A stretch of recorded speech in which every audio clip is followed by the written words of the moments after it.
Make sure America knows who you are.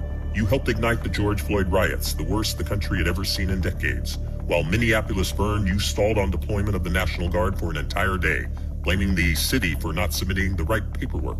You let your daughter leak the Guard's deployment plans online so that rioters would know how long they had to loot the city with impunity. Minneapolis is a war zone because of you. Just days after the attempted murder of Donald Trump, you called him and his supporters fascists, egging on the same rhetoric that led him to being shot in the first place. You have overseen some of the most radical youth trans surgery laws in the country.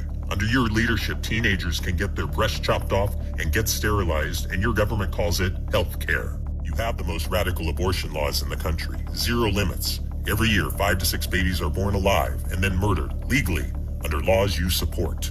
On immigration, you famously said you wanted to provide a ladder so invaders can come over Trump's wall. You are a radical open border zealot.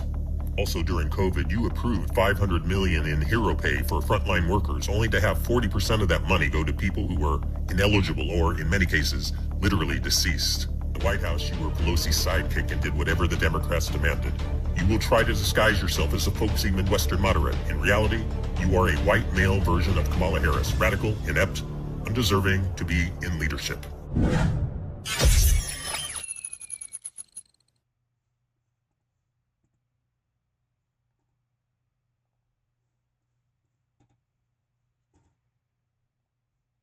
I think they summed it up pretty nicely. What do you think? Th- Are the Democrats really putting these two up against Trump and Vance? I still don't see it. I don't know why. It's like we're in the twilight zone.